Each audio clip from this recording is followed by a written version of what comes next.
and welcome to my hello everyone. Assalamu alaikum. This is me Rabina and welcome to my channel Rabina's Study Compass.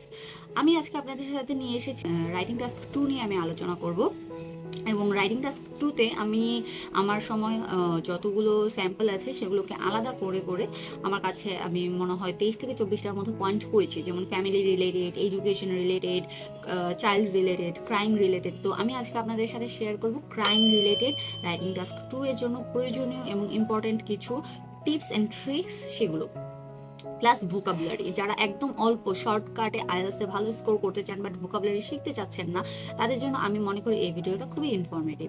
তো কথা না বাড়িয়ে ভিডিওতে চলে যাই। তো ফার্স্ট যে ওয়ার্ডটা সেটা হচ্ছে ক্রাইম। আমি শুরু করার আগে দেখিয়ে দিই আমি কিভাবে আমার আইএলটিএস প্রিপারেশনের জার্নিতে পড়াশোনা করেছিলাম, বিশেষ করে রাইটিং টাস্ক 2 এর জন্য। এই বিষয়গুলো আসলে নর্মালি আমি খুব বেশি একটা চ্যানেলে দেখিনি, এটা আমার নিজের একটা আইডিয়া, যেটা আমি ভেবেছি যে আপনাদের সাথে শেয়ার করলে আপনাদের জন্য ভালো হবে। আমি একটা খাতা, আমি নর্মালি নোট করতে পছন্দ করি, তো যাই পড়াশোনা করি নোটস ইউজ করি।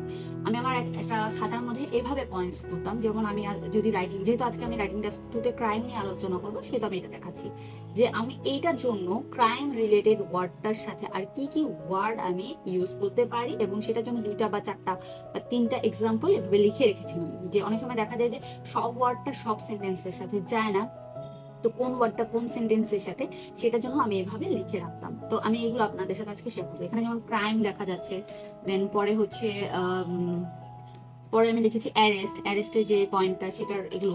তো আজকে আমি এগুলোই আপনাদের সাথে আলোচনা করবো বিস্তারিত।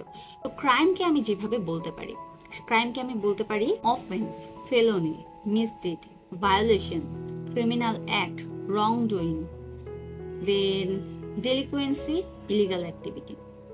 আমি 2টা করে এক্সাম্পল এটার সাথে বলার চেষ্টা করব। Driving under influence is an offence. The teenager was caught committing a misdeed. So এখানে আমি 2টা এক্সাম্পল দিয়েছি। এরপরের ওয়ার্ড যেটা, সেটা হচ্ছে অ্যারেস্টকে আমি যেভাবে বলতে পারি অ্যারেস্ট, ডিটেনশন, অ্যাপ্রিহেন্ড। এখানে কিন্তু আমি চেষ্টা করেছি অ্যাডভান্স ওয়ার্ডগুলো লেখার, যে অনেক সময় দেখা যায় অ্যারেস্ট বারবার লিখলে রিপিটেশনটা অনেক বেশি হয়, তখন এক্সামিনার মার্কস কম দেওয়ার অনেকটা পসিবিলিটি থাকে। সেজন্য আপনি এই জায়গায় প্যারাফ্রেজ ছাড়াও, প্যারাফ্রেজ তো আমরা করতেই পারি, বাট এই ধরনের ওয়ার্ডগুলো নর্মালি প্যারাফ্রেজ করাটা টাফ। তো এই জন্য আমি এই ওয়ার্ডগুলো অ্যাডভান্স ওয়ার্ড প্লাস নর্মাল এবং ইজি 3 ধরনেরই রেখেছি। এটার এক্সাম্পলটা যদি আমি একটু, suspect was detain for questioning, the police was able to apprehend the fugitive মানে যেসব ক্রিমিনাল পালিয়ে যায়।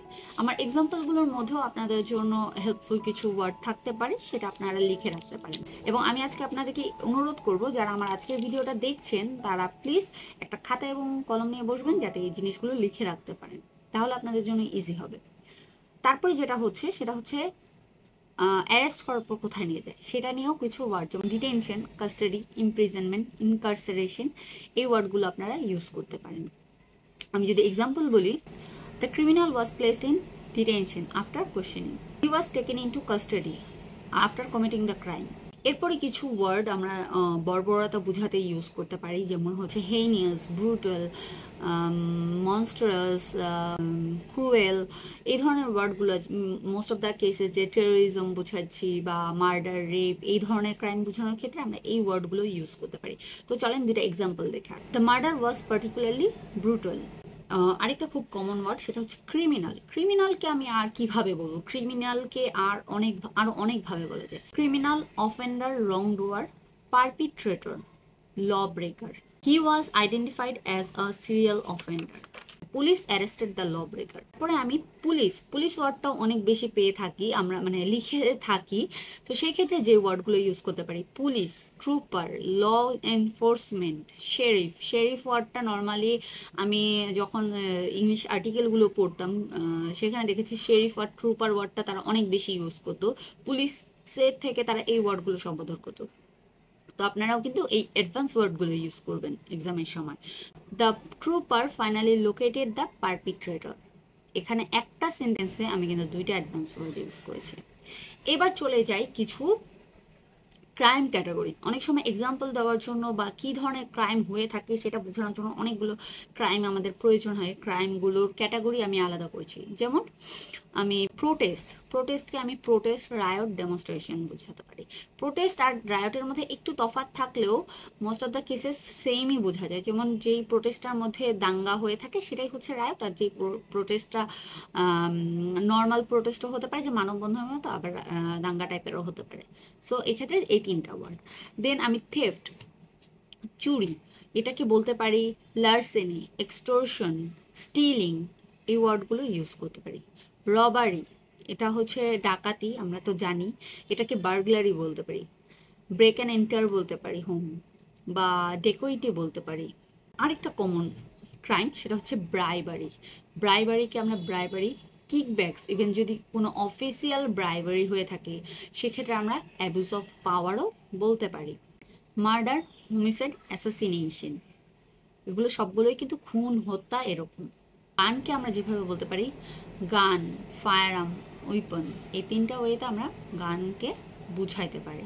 তো এই ওয়ার্ডগুলো যদিও নর্মালি হচ্ছে সব ক্রাইম রিলেটেডের জন্য, বাট আপনি অনেক সময় দেখা যায় চাইল্ডের রিলেটেড আর্টিকেলেও 2-1টা এখান থেকে কিন্তু ইম্পর্টেন্ট ওয়ার্ড আপনার এসে যাবে এবং আপনি ইউজ করতে পারবেন, বা আরও অনেক ধরনের। এখন আপনি কিভাবে পড়বেন, কিভাবে ইউটিলাইজ করবেন, এটার একটা ফ্যাক্ট থাকে যে আমি পড়লাম বাট ইউটিলাইজ কিভাবে করব।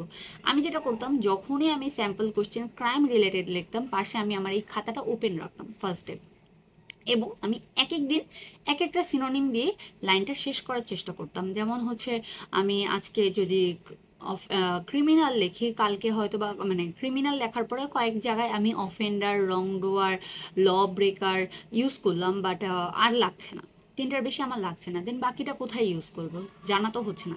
পরের দিন যখন আমি আবার ক্রাইম রিলেটেড বা কোথাও কোনো জায়গায় ইউজ করতে পারছি, তখন কিন্তু আমি বাকিটা ইউজ করতাম। এবং এভাবে যদি আপনি দেখেন তাহলে দেখবেন কি 5টার মধ্যে 3টা আপনার ব্রেনে এমনি সেট হয়ে যাবে। আপনি যখনই লিখতে যাবেন আপনার ওয়ার্ড মনে পড়ে যাবে, সেটার প্রবলেম হয় না। কারণ আমি দেখছি আমার ক্ষেত্রে আমার প্রবলেম হয় নাই। যখন আমি টাস্ক 2 লিখতে গিয়েছি তখন আমার অ্যাডভান্স ওয়ার্ড আমার খুঁজতে হয় নাই, আচ্ছা এটার পরে কী লিখবো, এটার পরে কী লিখবো। টাইম অনেক বড় একটা ফ্যাক্ট। টাস্ক 2 কমপ্লিট করার জন্য আপনি অনেক কিছুই জানেন, কিন্তু টাইমলি লিখে শেষ করতে না পারলে কোনো কিছুতেই লাভ হবে না। সেই জন্য প্র্যাকটিস করবেন ওয়ার্ডগুলো দিয়ে, তাহলে আপনারা যত বেশি প্র্যাকটিস করবেন তত বেশি আপনাদের এই জিনিসগুলো ইউজ হবে এবং আপনাদের মেমোরিতে মেমোরাইজ হয়ে থাকবে। তো আমার আজকের ভিডিওটা এই পর্যন্তই। যদি এই ধরনের ভিডিও আপনারা মনে করেন আপনাদের আরও লাগবে বা প্রয়োজন, তাহলে অবশ্যই কমেন্ট করবেন। আমি চেষ্টা করব এই ধরনের ভিডিওগুলো আপনাদের সাথে বেশি বেশি শেয়ার করার জন্য। টিল দেন সবাই ভালো থাকবেন, সুস্থ থাকবেন, আল্লাহ হাফেজ। এবং আমার চ্যানেলটাকে যদি এখনও সাবস্ক্রাইব না করে থাকেন তাহলে প্লিজ আমার চ্যানেলটাকে একটু সাবস্ক্রাইব করে দেবেন।